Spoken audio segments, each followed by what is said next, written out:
bohong.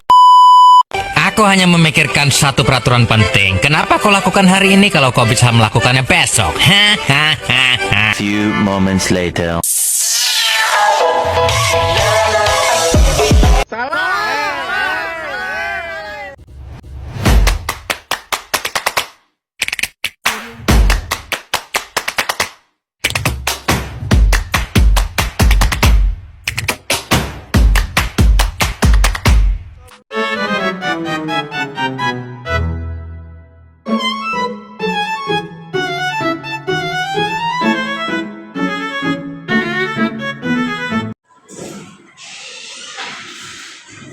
Assalamualaikum.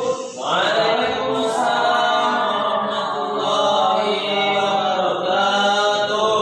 Benar nih kelas 8 SMP. Benar Pak. Benar kan? Benar.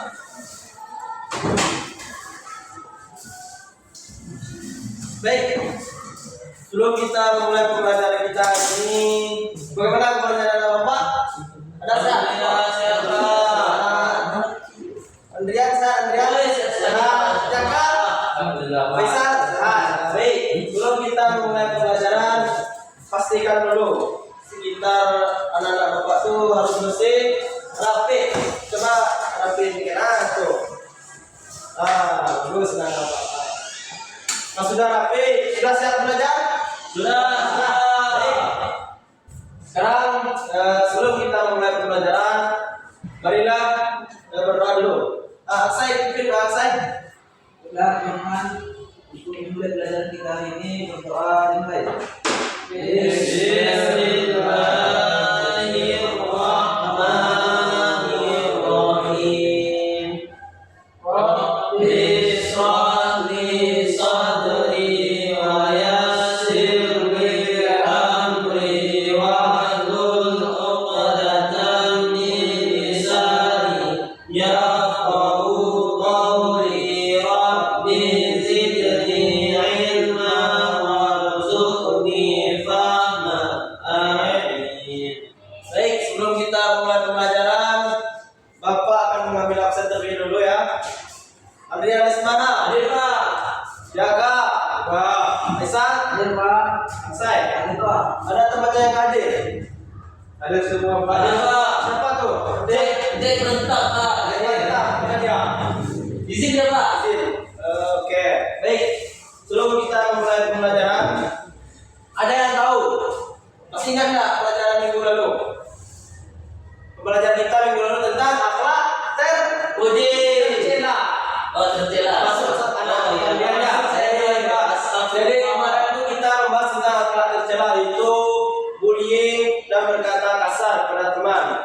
Jadi sekarang setelah kita mempelajari akhlak tercela tadi, anak Andrian, apa yang didapat kemarin? Akhlak tercela itu wajib bisa kita contoh atau gimana? Tapi saya libur Pak. Libur. Jaka? Akhlak tercela itu akhlak yang seperti apa? Saya sakit di kepala. Itu sakit semua. Bisa akhlak tercela itu seperti apa?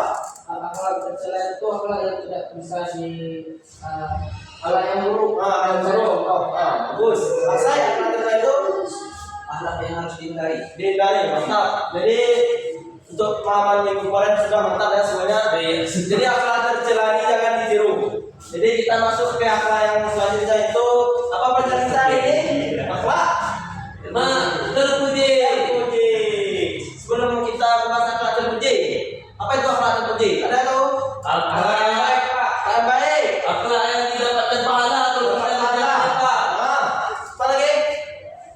Jawaban anak Bapak semuanya itu. Jadi akhlak terpuji itu merupakan akhlak yang perlu kita terapkan atau akhlak yang memang perlu kita laksanakan dalam kehidupan Sehari-hari. Baik itu akhlak kita kepada Allah, manusia, dan kepada semua lingkungan yang ada di muka bumi ini.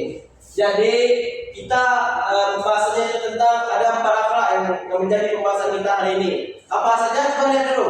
Akhlak yang pertama, Ikhtiar. Syukur. Sabar. Ada tahu kan? Udah pernah mendengar kata 4 nih? Sudah Pak. Masih atau ada kata asing yang baru nampak sama atau baru terdengar sama anak Bapak? Tidak Pak. Sudah pas, sudah pernah dengar kan? Suruh kita pelajaran, Bapak akan memberikan sebuah gambaran terlebih dahulu.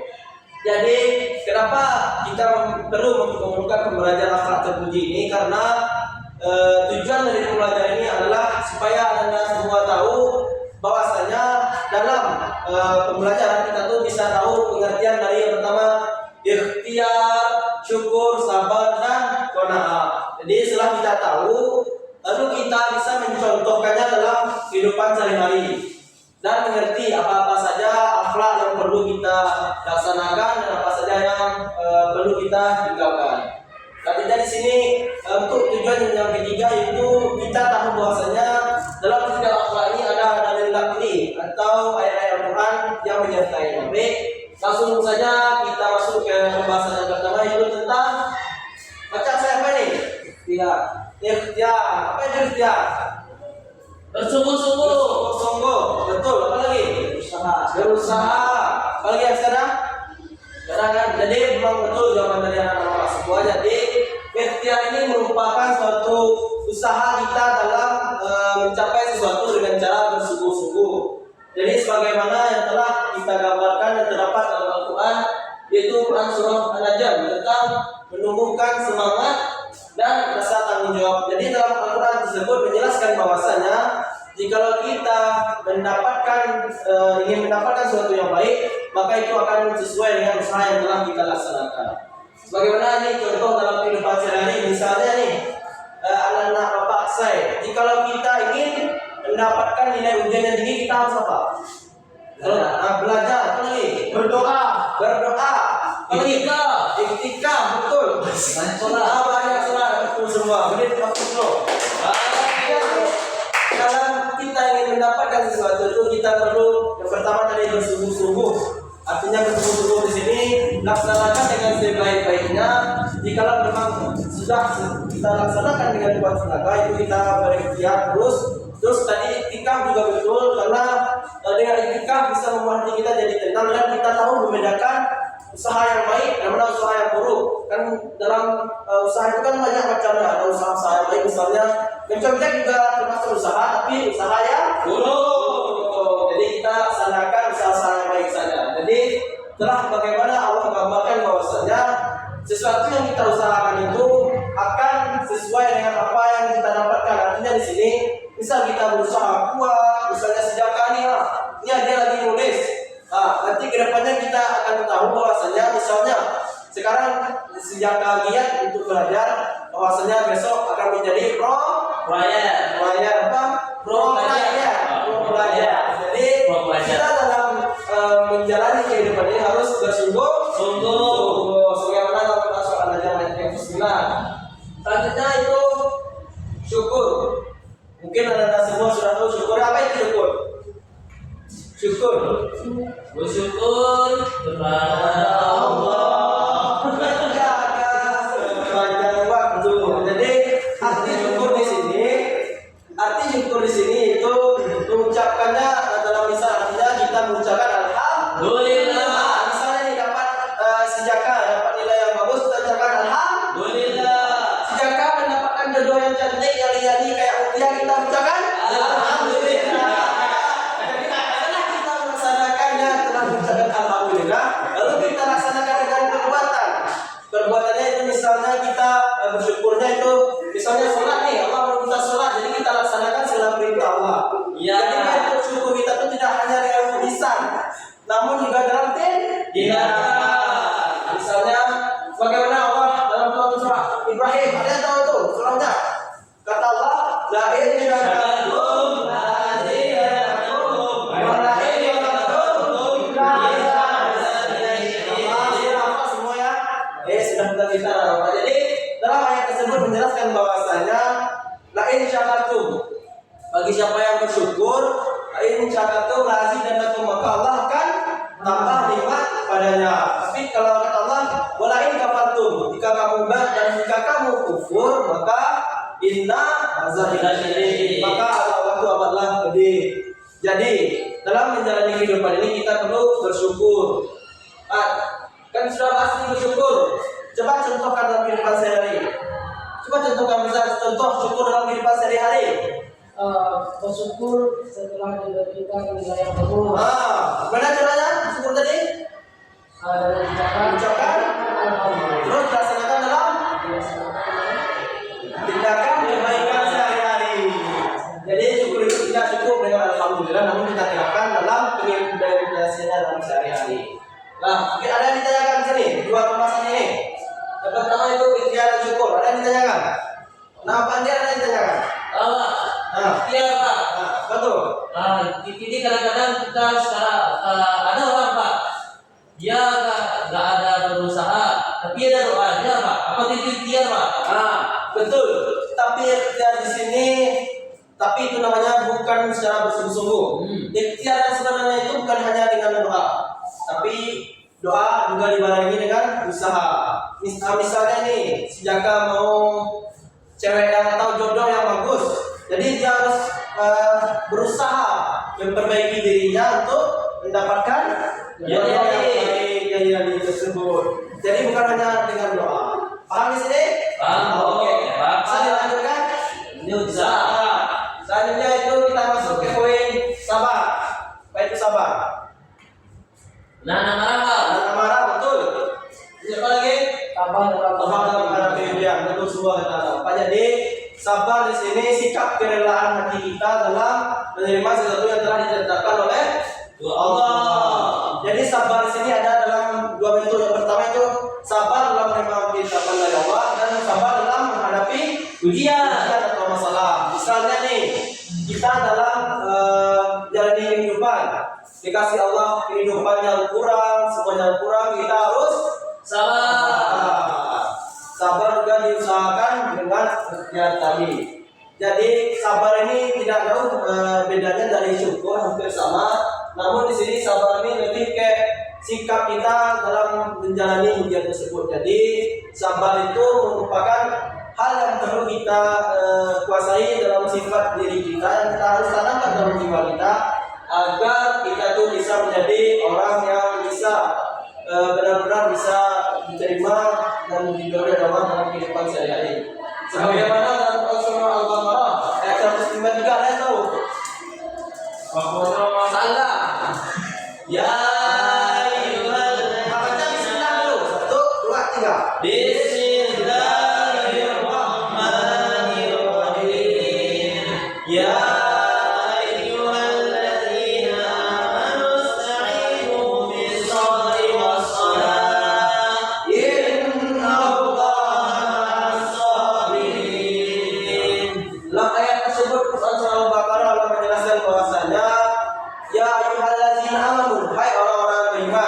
jadi Allah menyuruh orang-orang beriman untuk bersabar.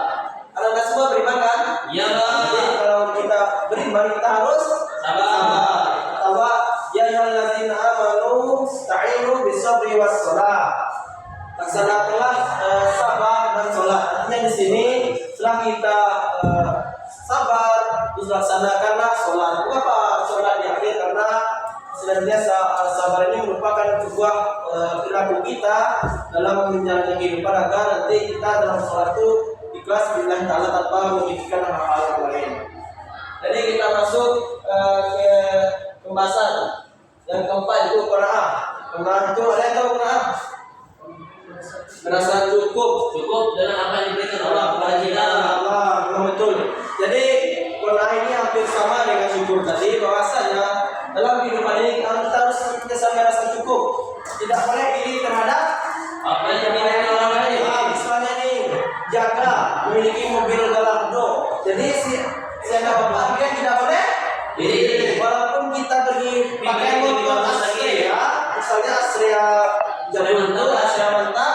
Jadi kita harus mensyukuri apa yang telah kita miliki. Tidak boleh iri kepada orang lain. Jadi kita dalam menjalani kehidupan ini adalah bapak semuanya itu jangan pernah tanamkan sifat susah melihat orang lain senang melihat orang lain susah. Artinya di sini kita harus benar-benar misalnya orang lain memperoleh kesenangan kita tidak senang dan susah ketika orang lain mendapatkan kesenangan. Artinya di sini kita harus benar-benar menanamkan jiwa yang bagus agar kehidupan kita bisa berjalan dengan baik. Nah, mungkin pembahasan kita itu untuk pembahasan lainnya itu kita akan bagi kelompok. Ini kelompoknya kan ada pembahasan 4, kelompoknya berarti ada 4. 1, 2, 3, 4, oke? Ya, di sini Bapak akan mendengarkan dulu schedule gimana tugasnya itu. Yang pertama, ikhtiar.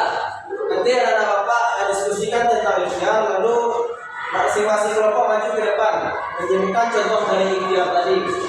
Kalau bisa contohnya dua yang Bapak contohkan tadi, oke? Oke, siapa dulu yang berani? Siapa dulu yang berani yang contohkan? Aksai, Pak. Nomor 1, silakan. Contoh ikhtiar. Jadi sini. Nah, kenalkan dirinya. Assalamualaikum warahmatullahi wabarakatuh. Waalaikumsalam warahmatullahi wabarakatuh. Perkenalkan, nama saya Syed Hasiban dari kelompok 1, Ya. yaitu kelompok ikhtiar. Iya, contoh ikhtiar. Contoh ikhtiar yaitu Saya sungguh. berusaha dengan bersungguh-sungguh. Contohnya kita mau apa contohnya? Mau mendapatkan juara. Kita ingin mendapatkan juara satu. Ini kan ingin mendapatkan itu kita harus berusaha-berusaha. Gimana caranya? Yaitu dengan belajar, Terus bersekolah, dan berdoa. betul. Nah, terima kasih anak Bapak ya. Sekian, Waalaikumsalam. Jadi betul dikatakan tadi kelompok 1 kita beri aplaus dulu kepada kelompok 1. Nah, jadi sini kita harus yang pertama itu ikhtiar itu kelompok sebagaimana telah digambarkan oleh anak kita saudara saya tadi, teman-teman harus menanamkan sifat sabar dalam kehidupan ikhtiar dalam kehidupan sehari-hari. Artinya sungguh-sungguh dalam melakukan sesuatu. Mungkin pembelajaran kita sudah sampai di ujung. Sebelum kita tutup pembelajaran, Bapak minta dulu kesimpulan. Kesimpulannya nanti bisa dari isi dulu saja. Nah, Bapak lihat coba kesimpulan apa pembelajaran kita hari ini.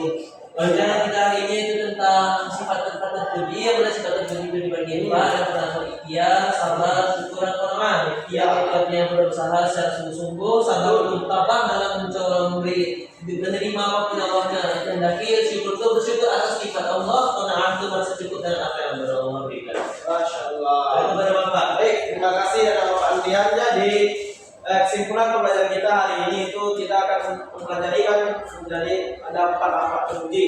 Yang pertama ikhtiar, sabar, syukur, dan qanaah. Artinya di sini sebenarnya tadi yang telah dijelaskan bahwasanya ikhtiar itu kita harus berusaha sungguh. Sebagaimana dalam Al-Qur'an ayat 59. Kita tuh harus menanamkan rasa syukur. Rasa syukur di sini terdapat dalam Al-Qur'an surat Ibrahim ayat 7. Bahwasanya kalau kita bersyukur Allah akan kembali kepada kita. Sebenarnya itu sifat sabar dan qanaah.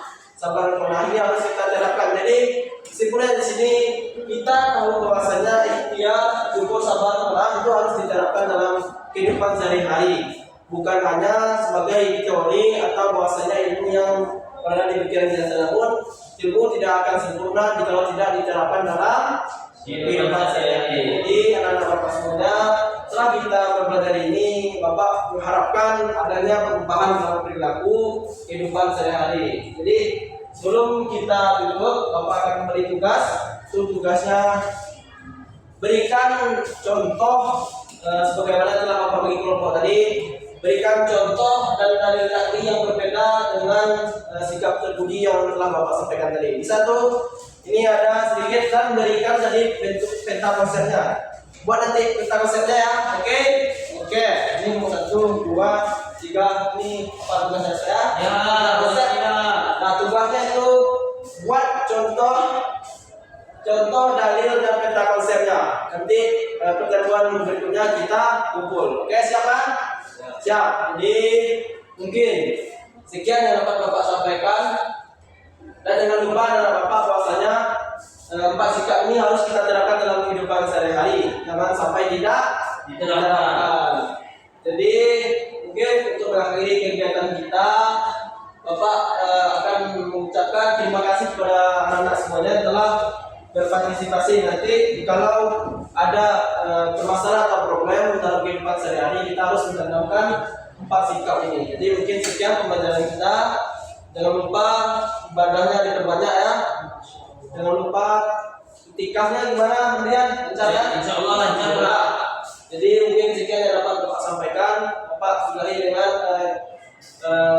doa kafaratul majelis. Subhanallah wa bihamdika asyhadu an la ilaha illa anta astaghfiruka wa atubu ilaik. Bapak sudahi dengan assalamualaikum warahmatullahi wabarakatuh. Waalaikumsalam.